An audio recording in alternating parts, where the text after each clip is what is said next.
Carpathia, c'était à l'heure où le soleil disparaissait lentement. Derrière les montagnes, je marchais depuis longtemps. J'avais l'impression que mes prières montaient jusqu'au ciel sans jamais redescendre. Mes rêves restaient fermés, les portes ne s'ouvraient pas et mon cœur fatigué s'arrêta. Je levais les yeux et je murmurais: oh Allah, combien de temps encore? À cet instant, quelqu'un s'assit près de moi. Je ne l'avais jamais vu, son visage était paisible, ses yeux ne connaissaient ni l'inquiétude ni la précipitation. Je lui demandais: qui es-tu? Il répondit doucement: je suis la patience. Alors c'est toi que tout le monde me demande de rencontrer. Mais pourquoi es-tu toujours si difficile à trouver? Pourquoi me fais-tu attendre quand mon âme est déjà épuisée? Les autres semblent avancer pendant que moi je reste au même endroit. Pourquoi mes invocations semblent suspendues entre la terre et le ciel? Je voudrais voir aujourd'hui ce que j'espère depuis des années. Tu crois que je suis le retard, mais je suis la préparation.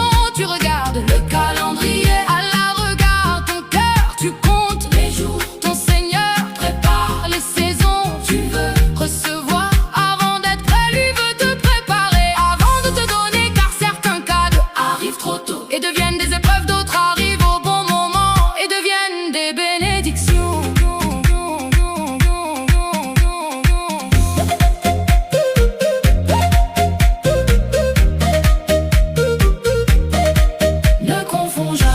Le silence d'Allah avec son absence. Ne confonds jamais l'attente avec l'abandon. Car lorsque le ciel semble immobile, Allah travaille déjà sur ce que tes yeux ne peuvent pas voir. Attends encore, pas parce que demain est garanti, mais parce que celui qui tient demain ne t'oublie jamais. Mais je suis fatigué de recommencer, fatigué d'espérer, fatigué de voir les autres réussir. Que je lutte encore, parfois je souris devant les gens, mes âmes intérieures.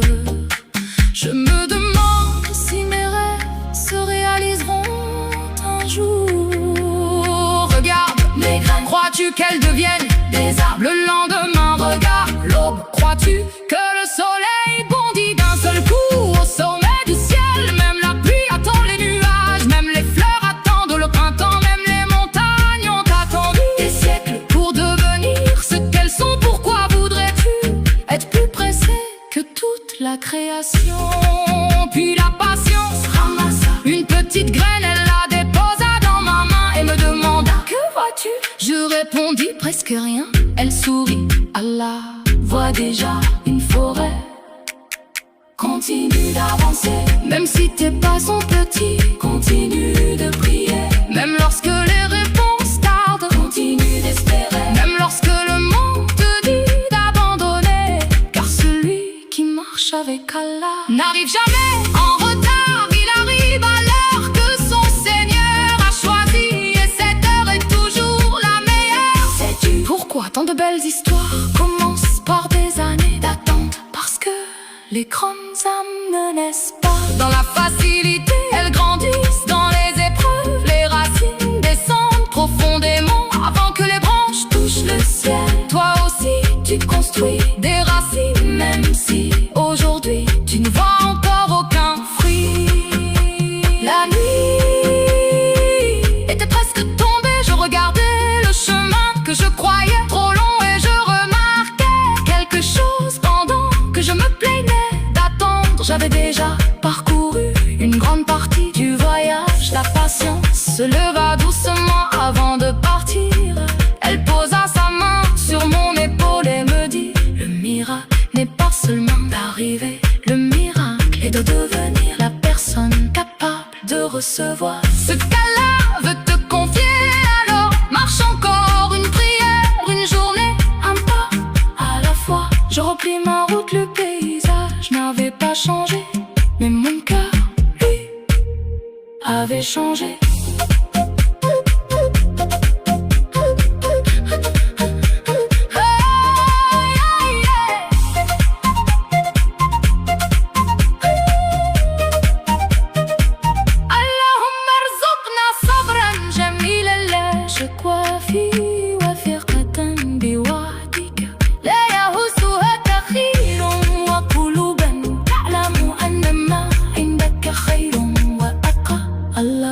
اجعلنا ننتظر رحمتك باليقين ونرضى بقضائك، ونرى في كل تأخير حكمة وفي كل ابتلاء رفعة. اللهم لا تجعلنا نيأس من روحك، وافتح لنا أبواب الخير في الوقت الذي اخترته لنا، واجعل خاتمة أمورنا خيرا. اللهم صل وسلم وبارك على سيدنا محمد وعلى آله.